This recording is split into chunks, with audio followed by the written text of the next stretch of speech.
Praise the Lord. Praise the Lord. Hallelujah. Hallelujah. Hallelujah. Hallelujah. Hallelujah. Hallelujah. క్రీస్తునాథుని యందు ప్రియ సహోదరి సహోదరులారా, లూకా శుభవార్త 17వ అధ్యాయము 11వ వచనము నుండి 19వ వచనం వరకు ఈ రోజు మనం ఈ ఆరాధనలో ధ్యానం చేయబోతూ ఉన్నాం. Luke's Gospel chapter 17 verses from 11 to 19. We are going to meditate upon these words. God always likes the people who comes with gratitude. God honors the people who are having the gratitude or grateful heart. దేవునికి ఇష్టమంట ఆయన దగ్గరికి వెళ్ళి ఆయనకు కృతజ్ఞతలు తెలియచేసే వాళ్ళంటే, కృతజ్ఞత భావముతో ఆయన దగ్గరికి వెళ్ళి ఆయనను ఆరాధించే వాళ్ళంటే దేవునికి చాలా ఇష్టమంట.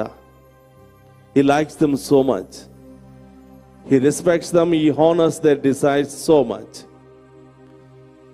ఈరోజు ప్రియ సహోదరి సహోదరులారా, యేసు ప్రభు ఆ వీధుల గుండా వెళుతూ ఉన్నప్పుడు 10 మంది కుష్టి రోగులు గట్టిగా అరిసి కేకలు పెట్టి, అయ్యా మమ్ము కరుణించి మమ్మల్ని స్వస్థపరచండి అని ప్రాధేయపడి అడిగారంట. ఆ 10 మంది కుష్టి రోగులు ఊరు బయట వెలివేయబడినటువంటి విధముగా జీవిస్తూ, నిరాకరించబడినటువంటి జీవితంలో జీవిస్తూ, సమాజంలోనికి వెళ్ళలేక, ఇతరుల వలె జీవించలేక, ఒక అంటరాని వ్యక్తులుగా సమాజం బయట పారవేయబడ్డారు. ఇలాంటి సందర్భంలో యేసు ప్రభు ఆ రక్షకుడు ఆ గ్రామము గుండా వెళుతూ ఉంటే ఆ 10 మంది కుష్టి రోగులు ఆయనకు ఎదురుగా వెళ్ళి గట్టిగా అరుస్తూ గొంతెత్తి ప్రార్థిస్తున్నారు. ఓ యేసు ప్రభువా, మమ్ము కనికరింపుము అని కేకలు పెట్టిరి. అయ్యా, ఏదో జన్మలో ఏదో పాపం చేశాం. మా తల్లిదండ్రులు చేసిన పాపమో, మా పూర్వీకులు చేసిన పాపమో, మేము చేసిన పాపమో, ఇదిగో కుష్టి రోగానికి మేము గురి అయ్యామని. అయ్యా మమ్మల్ని క్షమించండి, ఈ రోగాన్ని తొలగించండి అని ఆ యేసు ప్రభుని ప్రాధేయపడి అడుగుతూ ఉన్నారు. రే సహోదరులు, మనం కూడా దేవుని సన్నిధికి వెళుతూ ఉన్నాం. మనం కూడా ప్రార్థన చేస్తూ ఉన్నాం. ఏమని ప్రార్థన చేస్తున్నాం? గుడిలోనికి వచ్చి మోకరించిన దగ్గర నుంచి బయటికి వెళ్ళిపోయేంత వరకు, ప్రభువా నాకు అది కావాలి, ఇది కావాలి, నాకు అది లేదు, ఇది లేదు, వాళ్ళకి అవి ఉన్నాయి, నాకేమీ లేదు అని చెప్పి ప్రారంభం నుంచి ముగింపు వరకు కోరికలే కోరికలు. ఆ కోరికలు పొందడానికి ముందు మనల్ని మనం శుభ్రం చేసుకోవాలి అని, మనలో ఉన్నటువంటి మురుకును మనం శుభ్రం చేసుకోవాలి అని ఈరోజు వాక్యం సెలవిస్తూ ఉంది. మనం కొంతమంది అతిథులను మన ఇంటికి తీసుకుని వచ్చినప్పుడు మంచి మంచి ఆహార పదార్థాలు తయారు చేసి వడ్డించడానికి ముందు ప్లేట్ తీసుకుంటాం.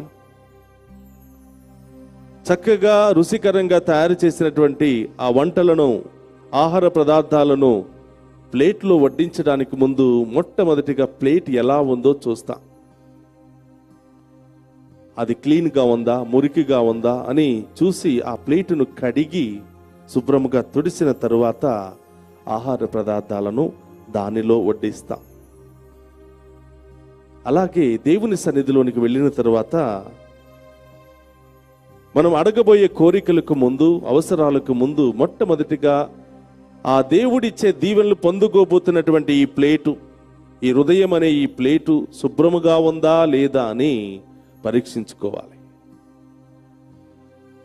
అడిగిన ప్రతి వారికి తప్పకుండా దేవుడు ఇస్తాను అని వాగ్దానం ఇస్తున్నాడు. మాట తప్పే దేవుడు కాదు, మాట మార్చే దేవుడు కాదు, మోసం చేసే దేవుడు కాదు, మాయ మాటలు చెప్పి మనుషులను చెడు బాటలో నడిపించే దేవుడు మన దేవుడు కాదు. తప్పకుండా ఇస్తాడు. అది మనందరి యొక్క విశ్వాసం. ఆ గొప్ప దేవుడు మనకు కావలసిన దీవెనలు ఇస్తూ ఉన్నప్పుడు ఎలాంటి ప్లేట్లో మనం రిసీవ్ చేసుకోవాలి?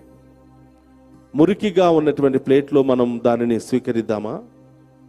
లేకపోతే ఆ గొప్ప దీవెనలు పొందుకోబోయే ముందు మన యొక్క హృదయం అనే ప్లేటును, ఆ పాత్రను శుభ్రంగా చేసుకుని ఆ దీవెనల కోసం ఎదురు చూద్దామా అనేది మనం ఎప్పుడు కూడా దేవుని సన్నిధిలోనికి వచ్చినప్పుడు పరీక్షించుకోవాలి. మన పాపపు స్థితిని, పాత స్థితిని అన్నిటిని కూడా గుర్తుకు తెచ్చుకుని, ప్రభా ఇదిగో ఈ పరిస్థితిలో ఉన్నా. మనం డాక్టర్ దగ్గరికి వెళతాం. డాక్టర్ దగ్గరికి వెళ్ళి వెంటనే మందు ఇవ్వండి అంటే ఇట్ ఈస్ ఇంపాసిబుల్. వెళ్ళి కూర్చున్న తర్వాత మన పాత జీవితాన్ని గుర్తు చేస్తాం.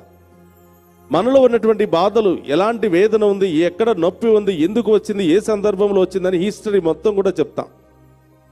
ఈ పని చేస్తుంటే ఇలా అయింది అని, ఇక్కడ దెబ్బ తగిలింది అని, అక్కడ పడ్డాను అని, ఇంతకాలం నుంచి నొప్పి వస్తుందని అంతా కూడా రివ్యూ చేస్తూ ఉంటాం, సమర్పిస్తాం. పాత జీవితాన్ని సమర్పించి, అయ్యా ఇదిగో ఇది నా జీవితం, దీనికి ఏమిస్తావో ఇవ్వు అని మనం ఒక మనిషి దగ్గరే అడుగుతూ ఉంటాం. ఇది నా బాధ, దీనికి తగినటువంటి మందు ఇవ్వండి అని మనం ప్రాధేయపడుతూ ఉంటాం. అలాగే దేవుని సన్నిధికి వచ్చినప్పుడు కూడా కాంట్రైట్ హార్ట్, పశ్చాత్తాప హృదయముతో వెళ్ళి మనలో ఉన్నటువంటి పాపాలన్నిటిని కూడా దేవునికి సమర్పించి, క్షమించండి ప్రభా అని మనం ఆ దేవుని అడగాలి. ప్రియ సహోదరి సహోదరులారా, ఇద్దరు దేవాలయానికి వెళ్ళారు. ఒకడు పరిచయుడు, ఇంకొకడు పాపి అయినటువంటి సుంకరి. ఒక వ్యక్తి ఏమో ధైర్యంగా ముందుకు వెళ్ళి, నేను ఇది చేశాను అది చేశాను అని గొప్పలు చెప్పుకుంటూ తన డబ్బా తానే కొట్టుకుంటూ ఉన్నాడు. ఆఫ్ కోర్స్ మంచి పని చేసి ఉండవచ్చు, దాన ధర్మాలు చేసి ఉండవచ్చు, మంచి వ్యక్తిగా 10 ఆజ్ఞలు పాటిస్తూ జీవించి ఉండవచ్చు. కానీ మనమందరం కూడా మానవులం, మనమందరం కూడా బలహీనులం.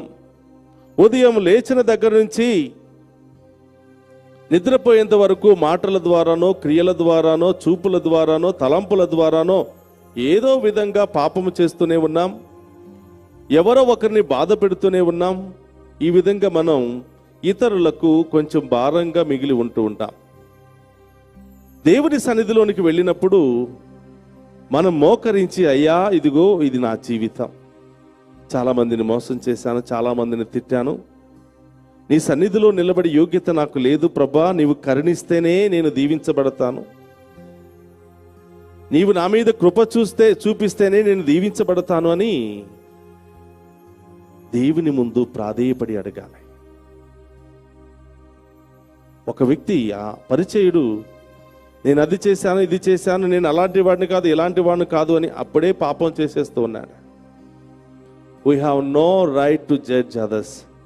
ఇతరుల గురించి మీరు చెడ్డవాళ్ళు, ఇట్లాంటి వాళ్ళు, అట్లాంటి వాళ్ళు అని మాట్లాడే యోగ్యత మనకు లేదు. అది ఒక్కటి దేవునికి మాత్రమే ఉన్నది. Praise the Lord. Hallelujah, hallelujah.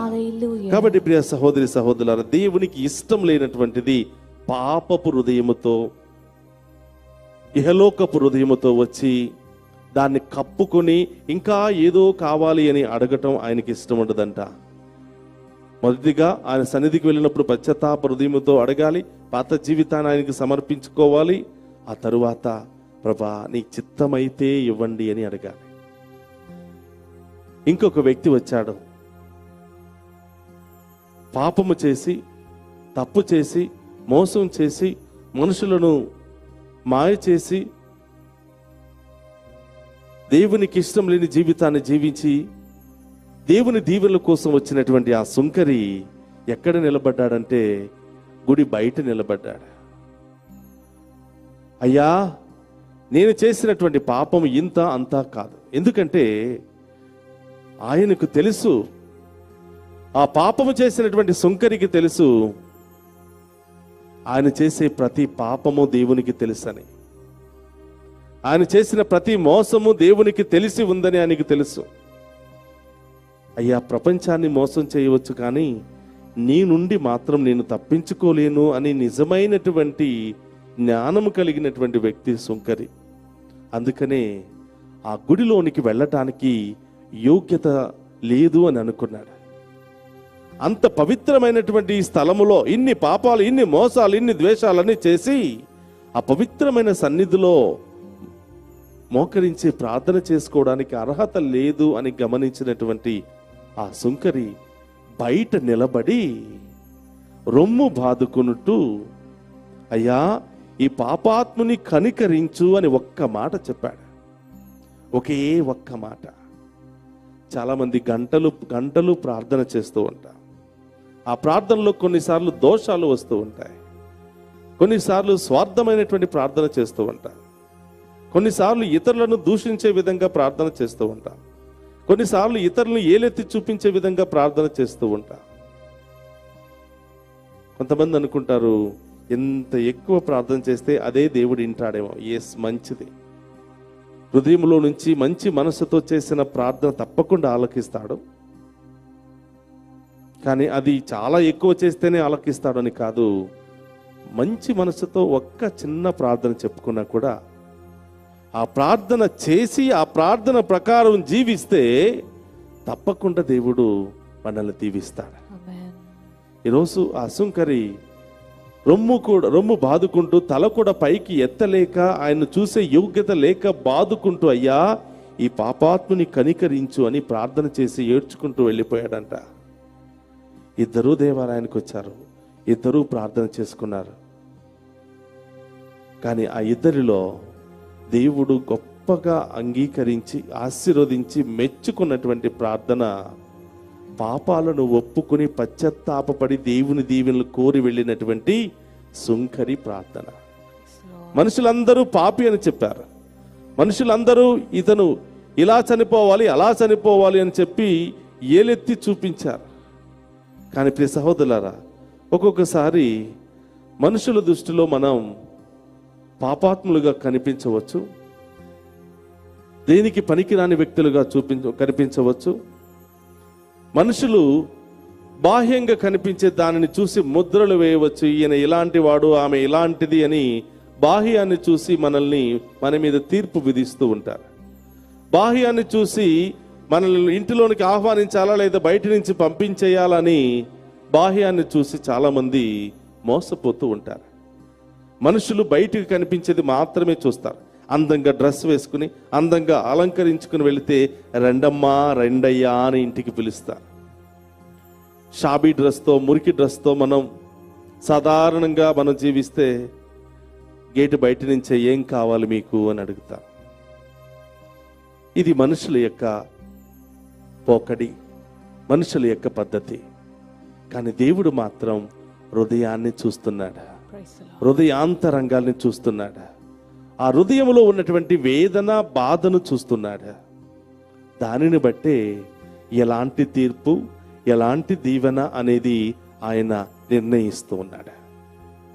కాబట్టి ప్రియ సహోదరి సహోదరులారా, ఇక్కడ 10 మంది కుష్టి రోగులు అయ్యా మమ్మల్ని తాకి స్వస్థపరచు అని అడగలేదు. మొట్టమొదటిగా ఆయన అడిగారు, అయ్యా ఈ పాపాత్ములను కనికరించు అని అల్లంత దూరము నుండి గట్టిగా అరుస్తూ గొంతు ఎత్తి ప్రార్థన చేస్తూ ఉన్నారు. వారి ప్రార్థనను ఆయన ఆలకించారు. యేసు ప్రభు ఎప్పుడు కూడా ఎవరికి దగ్గరగా ఉండాలి అనుకుంటాడంటే బాధల్లో, వేదనల్లో, ఆటంకాలలో, సమస్యలలో, ఇబ్బందులలో, అనేకమైనటువంటి క్లిష్ట పరిస్థితుల్లో ఉన్న వారి దగ్గరికి వెళ్ళాలి అని అనుకుంటూ ఉంటాడు. నువ్వు ఏ తప్పైనా చేసి ఉండవచ్చు, ఎలాంటి పాపములోనైనా పడి ఉండవచ్చు, వారి పక్కనే నడుస్తాడంట, వారి పక్కనే ఉంటాడంట. ఎందుకో తెలుసా? ఏ ఒక్క క్షణంలోనైనా ఈ బిడ్డ నన్ను పిలవకపోతాడా అని. ఎప్పుడైనా ఈ బిడ్డ తండ్రి అని నేను పిలవకపోతాడా, నేను వెళ్ళకపోతానా అని. అందుకనే నేను అనారోగ్యవంతులకే కానీ ఆరోగ్యవంతుల కోసం నేను రాలేదు అంటున్నాడు. 99 నీతిమంతుల కంటే పశ్చాత్తాప హృదయముతో ప్రభు దీవెనలు కోరే ఒక నీతిమంతుడి కోసం నేను పరిగెత్తుతున్నాను అని చెప్తున్నాడు. సేఫ్గా సెక్యూర్గా ఉన్నటువంటి 99 గొర్రెల కంటే తప్పిపోయి దేవుని దీవెనల కోసం, సహాయం కోసం ఒంటరిగా ఏకాకిగా ఏడుస్తూ గొగ్గోలు పెడుతున్నటువంటి ఆ హృదయ వేదనతో బాధపడుతున్నటువంటి ఒక్క గొర్రె కోసం నేను వెళతాను అని చెప్తున్నాడు. ఇది దేవుని యొక్క ప్రేమ. ఇది దేవుని యొక్క ప్రేమలో ఉన్నటువంటి గొప్పతనం. మనం బాగా ఉన్న వాళ్ళకి ఒక గౌరవం, లేని వాళ్ళకి ఒక గౌరవం, బాగా అందంగా అలంకరించుకున్న వారికి ఒకలాంటి స్వాగతం, షాబీ డ్రెస్తో ఉన్న వాళ్ళకి ఒకలాంటి స్వాగతం. కానీ ఇక్కడ యేసు ప్రభు అలాంటి ప్రేమను చూపించడం లేదు. నీతిమంతులు, okay, I love them so much, I love all the 99 virtuous people, but my duty is to safeguard the lost one. My duty is to protect a sinful person who has gone away from Father's love. అందుకనే 99 నీతిమంతులు వదిలేస్తున్నాడు. ఎందుకంటే ఆయనకి 99 నీతిమంతుల మీద నమ్మకం ఉంది. వీళ్ళు ఎక్కడికి వెళ్ళరు, పడిపోరు అని నమ్మకం ఉంది కాబట్టి వదిలి వెళ్ళిపోతున్నాడు. మన ఇంటిలో 4 పిల్లలుంటే ఆ 4 పిల్లల్లో ఒక బిడ్డ బలహీనంగా ఉంటే, అనారోగ్యంగా ఉంటే, అమ్మ నాన్న యొక్క చూపులు అన్ని ఆలోచనలు అన్నీ కూడా అనారోగ్యంతో ఉన్నటువంటి బిడ్డ కోసమే ఆలోచిస్తారు, కానీ మిగతా వాళ్ళ గురించి అంతగా పట్టించుకోరు. That doesn't mean that they are not loving the other 3 children. They have confidence on their 3 children. ఆ 3 బిడ్డల మీద నమ్మకం ఉంది. ఒకలాంటి వాళ్ళని చూసినప్పుడు ఒకలాంటి సంతోషం. కానీ బలహీనంగా ఉన్నటువంటి బిడ్డను చూస్తే జాలి, దుఃఖం, వేదన, వీడు ఏమైపోతాడో అని, వీడి జీవితం ఎలా మారుతుందో అని ఎక్కువగా అందరూ ఆ బిడ్డ మీదే కాన్సన్ట్రేషన్ చేస్తుంటారు. మంచికి తొందరగా ఏదైనా వస్తువులు పట్టుకురాగానే ముందు వాడికే ఇస్తూ ఉంటారు. ఎక్కువ ప్రేమ ఆ బిడ్డ మీద చూపిస్తూ ఉంటారు. అలాగే మన దేవుడు కూడా బాధల్లో ఉన్నవారిని, పాపములో ఉన్నవారిని, వేదనలో ఉన్న వారి వైపు పరిగెత్తుతూ ఉంటాడంట. వాళ్ళ పక్కనే నడుస్తూ ఉంటాడంట. He knows that they are sinners. ప్రభువుకు తెలుసు బాధల్లో, కష్టాల్లో, సమస్యల్లో వాళ్ళు ఉన్నారు, వాళ్ళని ఆదుకోవాలి అని తెలుసు. కానీ is waiting for their response. God is waiting for their cooperation. He can straight away go and heal them. He can straight away go and protect them. He can straight away do wonderful things. But God always wanted our cooperation. He knows there are 10 lepers struggling. They are eliminated from the place, from the society. They were treated like dogs and pigs, like untouchable animals. They have no right to enter into the society. God knows that. But he was simply walking towards, he was simply passing, because he's waiting for their willingness to come forward. He was waiting for their cooperation to come forward. అందుకని మనం అంటూ ఉంటాం, అడగందే అమ్మైనా అన్నం పెట్టదని. మన అమ్మలు అడగకుండా కూడా పెడుతూ ఉంటారు, కానీ సామెత అలా చెప్తూ ఉంది. ఏదైనా కావాలి అంటే అడగాలి. అడిగినప్పుడే అమ్మకు అర్థమవుతుంది. నాకు ఇది బాగోలేదు, అది కావాలి అంటే అమ్మకు అర్థమవుతుంది. అదే అమ్మ మనకి ఇవ్వడానికి ప్రయత్నం చేస్తూ ఉంటుంది. అందుకని మనం ఇంటికి వెళ్ళినప్పుడు మా అబ్బాయి ఇది తినడు, మా అమ్మాయి అది తినదు, వాళ్ళకి ఇది ఇష్టం, అది ఇష్టం అని అమ్మ గుర్తుపట్టేస్తుంది. ప్రభు కూడా గుర్తుపడుతూ ఉన్నాడు. కానీ ఈ వాంటెడ్ అవర్ విల్లింగ్నెస్. మన యొక్క సహకారంతో ముందుకు వెళ్ళి ఆయన అడుగుతామా లేదా అని చూస్తూ ఉంటాడు. కాబట్టి ప్రియ సహోదరి సహోదరులారా, ఈరోజు ఆ గొప్ప దేవుడు ఆ 10 మంది వచ్చి గొంతెత్తి అరవగానే ఆయన హృదయం తల్లడిల్లిపోయిందంట. ఆయన హృదయం కరిగిపోయిందంట. వాళ్ళను చూసి, వారి యొక్క విశ్వాసాన్ని చూసి, వారి యొక్క అరుపులను చూసి, వారి యొక్క వేదన చూసి, వారి యొక్క మానసిక రోగాలను చూసి ఆయన ఒక మాట చెప్తున్నాడు, మీరు భయపడవద్దు, మీరు వెళ్ళి యాజకులకు కనిపించండి అని ఒక మాట చెప్పాడు. ప్రియ సహోదరులారా, దేవుడు యాజకులకు ఇచ్చినటువంటి గొప్ప అవకాశం, గొప్ప దీవెన. దేవుని తర్వాత రెండవ స్థానాన్ని, అభిషేకాన్ని, అభిషేక వరాలను పొందుకున్నటువంటి వ్యక్తులు యాజకులు. యాజకులను బయట చూస్తే మీకు కనిపించేది మచ్చలే కనిపిస్తూ ఉంటాయి. యాజకుల్లో ఉన్నటువంటి అభిషేకాన్ని చూస్తే దేవుని యొక్క దీవెనలు మీకు కనిపిస్తూ ఉంటాయి. సాధారణంగా ఏం జరుగుతుందంటే, యాజకులను అనేక రకాలుగా వారి గురించి మాట్లాడుతుంటారు. ఒక తెల్లటి అంగి వేసుకుని ఒక యాజకుడు నిలబడితే అక్కడ పొరపాటున ఒక టీ మరక కానీ ఒక నూనె చుక్క కానీ పడి ఒక మరకగా అయితే అందరూ ఆ చుక్క మీదే చూస్తూ ఉంటారు, ఆ మరకనే చూస్తూ ఉంటారు. కానీ ఇన్ని సంవత్సరాలు ఆ తెల్లదనాన్ని కాపాడుకున్నటువంటి అంగిని మాత్రం, ఆ గురువును మాత్రం చూడరు. ఆ ఒక్క మచ్చ ఎలా పడింది, ఎందుకు పడింది, అలా పడకూడదు కదా, అలా చేయకూడదు కదా, ఇలా చేయాలి కదా, అలా వీళ్ళు ఇలాంటి వాళ్ళు అలాంటి వాళ్ళని ఇష్టం వచ్చినట్లు మాట్లాడుతూ ఉంటాం. దాని ద్వారా మనం అనవసరంగా వాళ్ళ గురించి మాట్లాడుకోవటం ద్వారా వాళ్లకు పోయేది ఏమీ లేదు, కానీ మనమే దీవెనలు కోల్పోతూ ఉంటాం. ఎందుకంటే వారు చేసినటువంటి పాపానికి వాళ్ళే దేవునికి లెక్క చెప్పుకోవాలి. మనం చేసిన పాపానికి మనమే దేవునికి లెక్క చెప్పుకోవాలి. కాబట్టి దేవుడు, you have no right to condemn anybody, ఇతరుల గురించి తీర్పు చెప్పే అధికారం నీకు ఇవ్వలేదు. అది ఒక దేవుడు మాత్రమే ఇస్తాడు. ఎందుకంటే ఆయన మాత్రమే పునీతుడు, ఆయన మాత్రమే పవిత్రుడు, ఆయన మాత్రమే సృష్టికర్త, ఆయన మాత్రమే ఏ పాపము లేనటువంటి వ్యక్తి. ఏ పాపము లేనటువంటి వ్యక్తిని, పాపముతో ఉన్నటువంటి వ్యక్తిని ఖండించే అధికారం, శిక్షించే అధికారం, దూషించే అధికారం ఆయనకే ఉంది. ఆయనే చేయటం లేదు. మనుషులం, పాపములోనే పుట్టిన వాళ్ళం, ఉదయం నుంచి సాయంత్రం వరకు పాపపు మాటలు, పాపపు ఆలోచనలు చేస్తున్న మనం, what right do we have to condemn the other person? వేరే వ్యక్తులను నేను పాపం చేసి ఇంకొక వ్యక్తిని పాపి అని చెప్పడానికి నాకు అధికారం లేదు అని దేవుడు చెప్తూ ఉన్నాడు. కాబట్టి ప్రియ సహోదరులారా, అందుకనే ఈ 10 మంది కుష్ఠరోగులు వచ్చి అయ్యా మమ్ము కనికరించండి అని చెప్పగానే యేసుప్రభు ఏం చెప్పాడంటే, మీరు యాజకులకు వెళ్ళి కనిపించండి అని చెప్పాడు. యాజకుల దగ్గరికి వెళ్ళి కనిపించండి అంటే, ఇదిగో నేను ఇచ్చినటువంటి ఈ యొక్క దీవెనలు, అభిషేకాలు అన్ని కూడా యాజకుల ముందు అవి బయలుపడబోతూ ఉన్నాయి. వారికి ఇచ్చినటువంటి అభిషేకం ద్వారా మీరు స్వస్థత పొందుకోబోతూ ఉన్నారు. మీరు స్వస్థత పొందుకున్నారా లేదా అని తేట తెల్లంగా చెప్పే వ్యక్తులు యాజకులు మాత్రమే.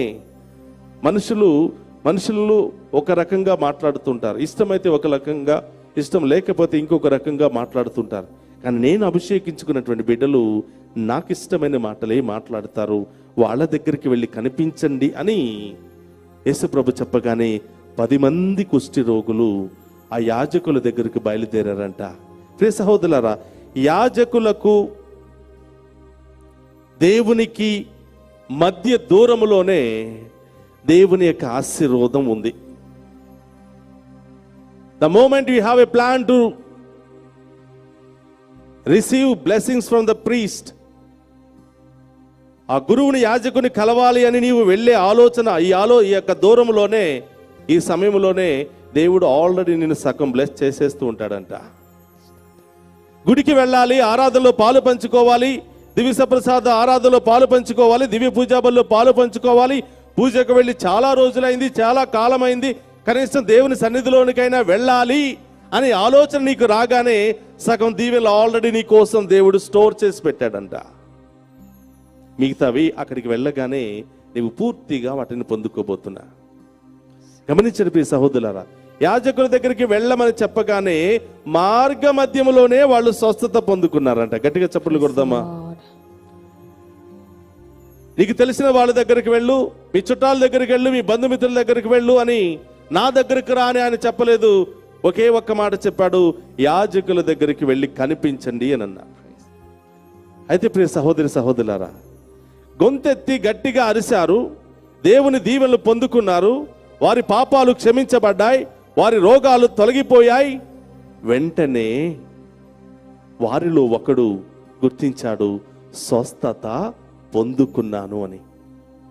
ఆ 10 మంది కుష్టి రోగులు ఒకడు వెనక్కి తిరిగి మళ్ళీ దేవుని దగ్గరికి వచ్చాడు. అయ్యా, ఆయన పాదాలు పట్టుకుని, ఎంత గొప్ప మేలు చేశావయ్యా, ఇప్పటి వరకు చీకటిలో నేను జీవించాను, అవమానంలో నేను జీవించాను, దేనికి పనికిరానటువంటి ఒక పురుగులాగా నేను జీవించాను, వీళ్ళందరూ నా గురించి నన్ను చూసి దూరంగా పారిపోతూ ఉన్నారు, మేము సమాజంలోకి వస్తూ ఉంటే రాళ్లతో కొడుతూ ఉన్నారు, మమ్మల్ని బహిష్కరించారు, కానీ ఈరోజు నన్ను స్వస్థపరిచావు, మళ్ళీ సమాజంలో నన్ను చేర్చావు ప్రభా అని గట్టిగా ఆయన పాదాలు పట్టుకుని ఏడ్చాడంట. He was so happy, so happy. బిడ్డలు తన కళ్ళ ముందు పెరుగుతూ ఉంటే, ప్రయోజకులు అవుతూ ఉంటే, సంతోషంగా జీవిస్తూ ఉంటే, సమాధానంగా జీవిస్తూ ఉంటే తండ్రికి చాలా సంతోషం ఇస్తుంది. అందుకనే చాలాసార్లు చాలా మంది తిరిగి వచ్చి, ఫాదర్ గారండి మాకు అది తగ్గింది, ఇక్కడ ప్రేయర్ చేస్తే ఇదే అయింది అదంటే, so we feel so happy. అలాగే దేవుడు ఆ కుష్ఠరోగి తిరిగి రాగానే యేసు ప్రభు చాలా సంతోషపడ్డాడంట. సంతోషపడి పైకి చూసి, అవును కదా 10 మందిని స్వస్థపరిచాను, మిగతా 9 మంది ఎక్కడా అని బాధపడ్డాడంట. One side God is so happy for the person who has come back with a grateful heart. The other side, he was a bit disappointed because the 9 people have escaped. 9 people never turned back. చాలా సార్లు మనం కూడా దేవాలయాలకు వెళుతూ ఉంటాం. అంతోని గారికని, మరి తల్లికని, ముత్తంగి అని, మెట్టుగూడ అని, అటు ఇటు అని మొక్కుబడులతో వెళుతున్న 9 వారాలు, 10 వారాలు, 12 వారాలు, 15 వారాలను మొక్కుబడులు చేసుకుంటూ ఉంటాం. ఈ 9 వారాలు గడిచేంత వరకు క్రమం తప్పకుండా మనం ప్రార్థనకు వెళుతూ ఉంటాం. గొంతెత్తి ఎలుగెత్తి విశ్వాసంతో, అయ్యా నాకు అది కావాలి ఇది కావాలి అని చెప్పి ప్రార్థన చేస్తూ ఉంటాం. దేవుని కృప దీవెనలు మన మీద ఉంటాయి కాబట్టి తప్పకుండా అడిగింది మనం పొందుకుంటాం. మళ్ళీ పొరపాటున దేవుని సన్నిధికి వెళ్ళాం, బిజీ అయిపోతూ ఉంటాం, మన పనుల్లో మనం బిజీ అయిపోతూ ఉంటాం. ఇన్ని మేలు అద్భుతాలు చేసిన దేవునికి కృతజ్ఞతలు తెలియచేయకుండా మనం అవిశ్వాసముతో ఇహలోకపు జీవితాన్ని మనం జీవిస్తూ ఉంటాం. కాబట్టి ప్రియ సహోదరి సహోదరులారా, జీవితం అంతా కూడా మనం ఆయనకు రుణపడి ఉండాలంట.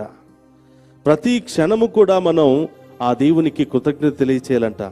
1 తెస్సలోనికి రాసిన లేఖ 5వ అధ్యాయం 18వ వచనంలో మనం చూస్తున్నాం, అన్ని సమయాలలో దేవునికి కృతజ్ఞత కలిగి జీవించండి అని చెప్తూ ఉన్నాడు.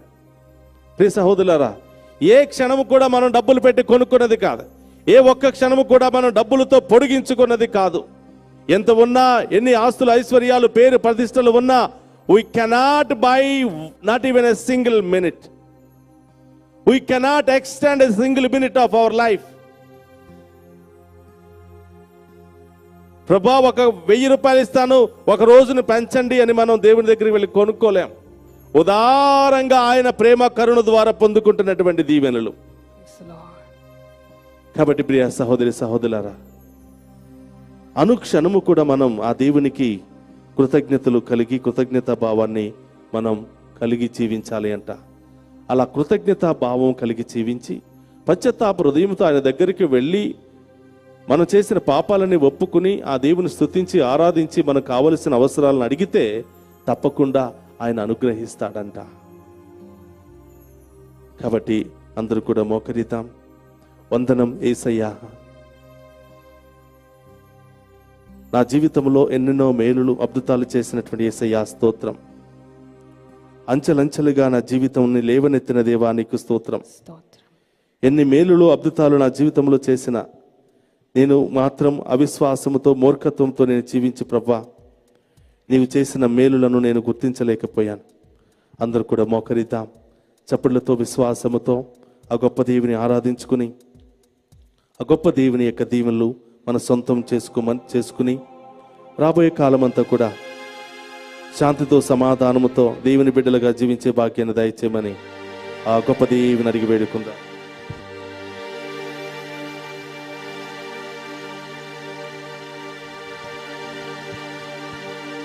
వందనం యేసయ్యా, వందనం యేసయ్యా, వందనం యేసయ్యా, వందనం యేసయ్యా.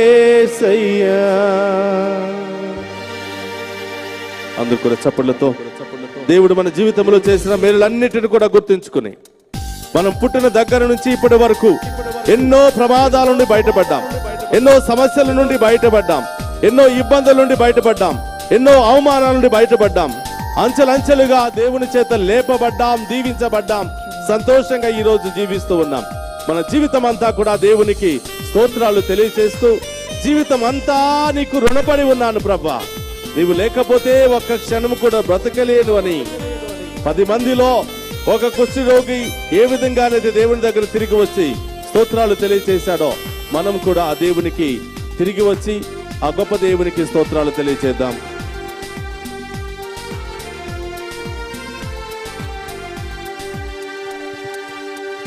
నీవు చేసిన మేలకు, నీవు చూపిన కృపలకు, నీవు చేసిన మేలకు, యేసు నీవు చూపిన కృపలకు, నీవు చేసిన మేలకు, నీవు చూపిన కృపలకు, నీవు చేసిన మేలకు, నీవు చూపిన కృపలకు,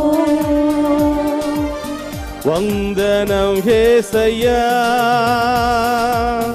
వందనం యేసయ్యా, వందనం యేసయ్యా, వందనం యేసయ్యా, వందనం యేసయ్యా, యేసు వందనం యేసయ్యా, అవును దేవా, వందనం యేసయ్యా, వందనం యేసయ్యా. యేసయ్యా, ఈ పాట పాడిన నన్ను ఎంతగానో ప్రేమించా, దేనికి పనికిరానటువంటి నన్ను ప్రభా, నీ ముందు నిలబడే యోగ్యత లేనటువంటి నన్ను ఎంతగానో దీవించావు ప్రభా. ఈ లోకములో పడిపోయినా, ఈ లోక వ్యసనాల్లో పడిపోయినా, కృతజ్ఞతా భావంతో జీవించకపోయినా, నేను చేసే ప్రతి చిన్న పనిని గొప్పగా ఆశీర్వదించావు ప్రభా. అంచెలంచెలుగా నన్ను లేవనెత్తావు ప్రభా.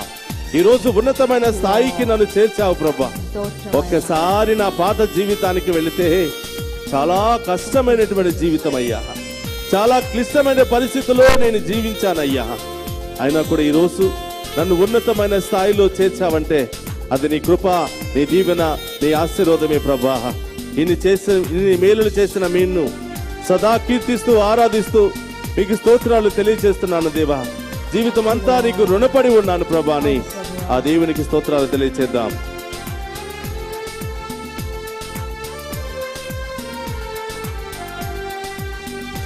ఏ పాటి వాడనైనా నేను నన్నెంతగానో ప్రేమించావు, అంచెలంచెలుగా హెచ్చించి నన్నెంతగానో దీవించావు. పాటి వాడనైన నేను యేసు, నన్నెంతగానో ప్రేమించావు. అవును దేవా, అంచెలంచెలుగా హెచ్చించి నన్నెంతగానో దీవించావు. వందనం యేసయ్యా, వందనం యేసయ్యా, వందనం యేసయ్యా, వందనం యేసయ్యా. వందనం యేసయ్యా, యేసు, వందనం యేసయ్యా, స్తోత్రం ప్రభువా. వందనం యేసయ్యా, వందనం యేసయ్యా. యేసయ్యా, బలహీనులమైనటువంటి మమ్మలను నీవెంతగానో బలపరిచా. ఈ లోక పాపములో పడిపోయినటువంటి మమ్మలను, ఈ లోక వ్యసనాల్లో కూరికిపోయినటువంటి మమ్మలను మీ వాక్కుతో మీ శక్తితో మమ్ము బలపరిచావు ప్రభా. మీ మహిమ ఐశ్వర్యముతో ప్రభా ప్రతి అవసరాన్ని తీర్చావు ప్రభా. ఈరోజు ఏ కొరత లేకుండా, ఏ బాధ లేకుండా, ఏ సమస్య లేకుండా, ఎవరి మీద ఆధారపడి జీవించే ఆ స్థాయి లేకుండా ప్రభా ఈరోజు ఉన్నతమైన స్థాయిలో చేర్చిన దేవా నీకే స్తోత్రం ప్రభా. ప్రభా నా పాత జీవితాన్ని క్షమించి నా పాపపు జీవితాన్ని తొలగించి ప్రభా నీ బిడ్డగా మార్చుకుని అంచెలంచెలుగా నన్ను లేవనెత్తి కాచి కాపాడినటువంటి ప్రభా నీకు స్తోత్రం తండ్రి. నీవు క్షమించి ఉండకపోతే నా జీవితము ఎప్పుడో మట్టిలో కలిసిపోయేది ప్రభా. నా జీవితం ఎప్పుడో వినాశనానికి గురి అయ్యేది ప్రభా. ఎంతో మంది బిడ్డలు ప్రభా దిక్కు లేనటువంటి స్థితిలో బాధపడుతూ ఉన్నారు ప్రభా. మరి నన్ను మాత్రం ఎంతగానో ప్రేమించి కరుణించావు ప్రభా. ఉన్నతమైన స్థాయికి చేర్చిన దేవా మీకు స్తోత్రం. ఎన్నో మేళ్లు పొందుకున్నాను ప్రభా, కానీ కృతజ్ఞత తెలియచేయడానికి ఒక్క క్షణము కూడా మీకు కేటాయించలేకపోయాను. నన్ను క్షమించు ప్రభా. రాబోయే కాలం అంతా కూడా నీకు ఇష్టమైనటువంటి బిడ్డగా, కృతజ్ఞతా భావము కలిగినటువంటి బిడ్డగా నన్ను ఆశీర్వదించమని ఆ దేవుని అడిగి వేడుకుందాం.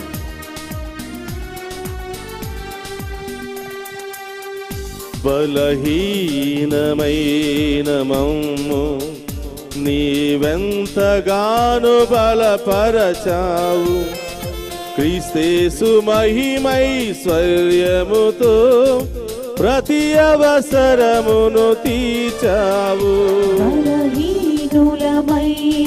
మమ్ము స్తోత్రం దేవా నీవెంతగానో బలపరచావు. అవును ప్రభువా. క్రీస్తు మహిమైశ్వర్యములో ప్రతి అవసరమును తీర్చావు. వందనం యేసయ్యా, వందనం యేసయ్యా, వందనం యేసయ్యా, వందనం యేసయ్యా, వందనం యేసయ్యా, వందనం యేసయ్యా. స్తోత్రం ప్రభువా. వందనం యేసయ్యా, వందనం యేసయ్యా. అది కూడా చప్పట్లు కొడుతూ వందనం యేసయ్యా, వందనం యేసయ్యా, వందనం యేసయ్యా, వందనం యేసయ్యా, వందనం యేసయ్యా, వందనం యేసయ్యా, వందనం యేసయ్యా, వందనం యేసయ్యా, వందనం యేసయ్యా, వందనం యేసయ్యా. నీకే స్తుతి ప్రభువా, వందనం యేసయ్యా, నీకే ఆరాధన. వందనం యేసయ్యా, వందనం యేసయ్యా, వందనం యేసయ్యా, వందనం యేసయ్యా, వందనం యేసయ్యా. హల్లెలూయా హల్లెలూయా హల్లెలూయా హల్లెలూయా. ఆరాధన ఆరాధన ఆరాధన. హల్లెలూయా హల్లెలూయా హల్లెలూయా హల్లెలూయా హల్లెలూయా.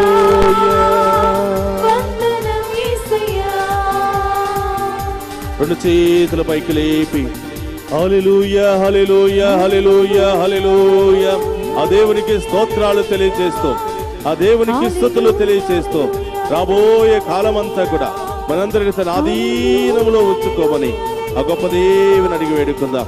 హల్లెలూయా హల్లెలూయా హల్లెలూయా హల్లెలూయా హల్లెలూయా. స్తోత్రం ప్రభా. ఏమిచ్చినా మీ రుణాన్ని మేము తీర్చుకోలేము తండ్రి. ఈరోజు నా కుటుంబముతో, నా భర్త, నా భార్య, నా బిడ్డలతో సంతోషంగా ఉన్నానంటే నీ కృపే ప్రభువా, నీ దీవెనే తండ్రి. సర్వాన్ని సృష్టించినటువంటి ప్రభువా, నన్ను కూడా సృష్టించి ఓ ఉన్నతమైన స్థాయిలో ఉంచిన ప్రభువా స్తోత్రం. నేను ఊహించని విధముగా ఉన్నతమైన కార్యాలు నా జీవితంలో చేసిన తండ్రి నీకు స్తోత్రం. ఎంతో మంది ఉండటానికి ఇల్లు లేక, తినటానికి తిండి లేక, కట్టుకోవడానికి బట్టలు లేక ఎక్కడెక్కడికో వెళ్ళి జీవిస్తూ ఉన్నారు. పని కోసం ఎక్కడెక్కడికో వెళుతూ ఉన్నారు ప్రభా. తిరిగి ఇంటికి చేరుకోలేక మార్గమధ్యంలోనే చనిపోయిన వారు ఎంతో మంది ఉన్నారు. పని కోసం ప్రయాణం చేసి గమ్యస్థానానికి చేరుకోలేక ఏదో ఒక అకాల మరణానికి గురి అయి మధ్యలోనే వారి జీవితాలను అంత్యం చేసుకున్న వాళ్ళు ఎంతెంతో మంది ఉన్నారు తండ్రి. ఎంత ఉన్నా కూడా శాంతి సమాధానం లేకుండా, ఏం చేస్తున్నారో తెలియక, ఎటు వెళుతున్నారో తెలియక చీకటి ప్రపంచంలో బాధతో, వేదనతో ఎంతో మంది జీవిస్తున్నారు తండ్రి. అందరూ ఉన్నా ఎవరూ లేనట్టుగా ఒంటరి జీవితాన్ని జీవిస్తూ మానసికంగా కృంగిపోతున్న వాళ్ళు ఎంతో మంది ఉన్నారు దేవా. ఈ బిడ్డలందరినీ మీకు సమర్పిస్తూ ఉన్నాను ప్రభా. ఇలాంటి భయంకరమైన పరిస్థితుల నుండి నన్ను, నా కుటుంబాన్ని కాపాడినందుకు స్తోత్రాలు తెలియజేస్తున్నాను తండ్రి. మీ కృప లేనిదే ఒక్క క్షణం కూడా నేను బ్రతకలేను. మీ దీవెన లేనిదే ఒక్క క్షణము కూడా నేను నిలబడి ఉండలేను ప్రభా. నా జీవితంలో కూడా వచ్చాయి ఎన్నో కష్టాలు, ఎన్నో సమస్యలు, ఎన్నో ఇబ్బందులు ప్రభా. నా తల్లిదండ్రులు చేసిన పుణ్యమో లేక నేను చేసిన పుణ్యమో కానీ ప్రభా, నా కోసం ఒక బంగారు ప్రణాళికను ఏర్పాటు చేశావు తండ్రి. ఆ ప్రణాళికలోనే నన్ను అంచెలంచెలుగా లేవనెత్తుతున్నావు దేవా. నేను చేసిన పుణ్య కార్యాలేమో, నేను చేసినటువంటి త్యాగాలేమో, నాకున్నటువంటి విశ్వాసమేమో నన్ను, నా కుటుంబాన్ని, నా బిడ్డలను ఉన్నత స్థాయిలో నిలబెట్టింది ప్రభా. అపోస్తల కార్యములు నీవు పలుకుతున్న ఒక ఇంటిలో ఒక్కరు విశ్వాసపరులు, దేవునిందు భయభక్తులతో ఉన్నవారు ఒక్కరు ఉన్నా వారిని బట్టి కుటుంబాన్ని కాపాడుతానని పలికిన దేవా స్తోత్రం. మమ్మందరినీ విశ్వాసులుగా మార్చి ఈరోజు నీ ముందు మోకరించి ప్రార్థన చేసే బిడ్డలుగా మార్చినందుకు స్తోత్రం ప్రభా. అందరికీ ఇస్తున్నావు ఈ అవకాశం, కానీ నీ చేత ప్రత్యేకంగా ఎన్నుకోబడిన వాళ్ళు మాత్రమే దీన్ని అనుభవిస్తూ ఉన్నారు. నీ కృప ఉన్న వాళ్ళు మాత్రమే దీనిని పొందుకోబోతున్నారు. Lord, I surrender the whole world to you, Lord. I surrender all the people who have been participating in this holy adoration, Lord. Lord, you have a plan for all of us. Jeremiah chapter 29 verse 11. You have given us a golden future, Lord. You have given us a golden plan, O Lord. You are leading us towards that plan. You are protecting us within that plan. Thank you, Lord. You are blessing us within that plan. Amen. Lord, you are the one who doesn't take away your word. Jesus. Lord, we believe you, Lord. We believe. We surrender all our worries and anxieties to you, Lord. Oh, yes, Jesus. It's only you can. Yes, Lord. It's only you can protect me, Lord. Yes, Jesus. It's only you can give me the victory, Lord. It's only you can give me the glory, O Lord. Oh, yes. It's only you can give me the success, Lord. Jesus. Lord, as we are all kneeling down, bless each and every one of us, Lord. Amen. ప్రభా, నీవు ఇచ్చినటువంటి ఆజ్ఞ, నన్ను ప్రేమించు, రెండవది నీ పొరుగు వారిని ప్రేమించు అని, ఈ రెండు ఆజ్ఞలను అందుకుని సేవ చేస్తున్న బిడ్డలందరినీ ఆశీర్వదించి దీవించమని Amen. ప్రభా, వారు చేస్తున్నటువంటి ఉదారమైనటువంటి సేవను బట్టి ఉదారంగా వారిని, వారి కుటుంబాలను, వారి బిడ్డలను దీవించమని వేడుకుంటూ ఉన్నా. Amen. వారి కుటుంబంలో, వారి జీవితంలో ఏ కొరత లేకుండా కాపాడమని వేడుకుంటూ ఉన్నా. Amen. ప్రభా, మా కుటుంబాన్ని, మా బిడ్డలను మీకు సమర్పిస్తూ ఉన్నాం. Jesus. దేశవ్యాప్తంగా కరోనా వ్యాధితో బాధపడుతున్న బిడ్డలందరినీ మీకు సమర్పిస్తూ ఉన్నాం. Oh, yes, Lord. ప్రభా, మా కుటుంబంలో ఉన్నటువంటి కొరతలను తొలగించమని ప్రార్థన చేస్తూ ఉన్నాం. Amen. మా కుటుంబంలో నుండి ఇతర దేశాలలో పనిచేస్తున్న మా బిడ్డలను, మా తోబుట్టువులను, బంధుమిత్రులందరినీ మీకు సమర్పిస్తూ ఉన్నాం. ఏ భయంకరమైన వ్యాధి, రోగము, సమస్య, ఆటంకము, తెగులు మా మీదను, మా బిడ్డల మీదను, మా గుడారాల మీదను లేకుండా ప్రభా కాచి కాపాడమని వేడుకుంటూ ఉన్నాం. Amen. అందరూ కూడా మోకరించి ఆ గొప్ప దేవుని యొక్క ఆశీర్వాదాలను స్వీకరిద్దాం. ప్రభు మీతో ఉండునుగాక. నీ ఆత్మతోను ఉండునుగాక. సర్వశక్తి గల సర్వేశ్వరుడు పితా, పుత్ర, పవిత్రాత్మ మనందరినీ శాంతితోను సమాధానముతోను ఆయుధారోగ్యాలతోను సదా దీవించునుగాక.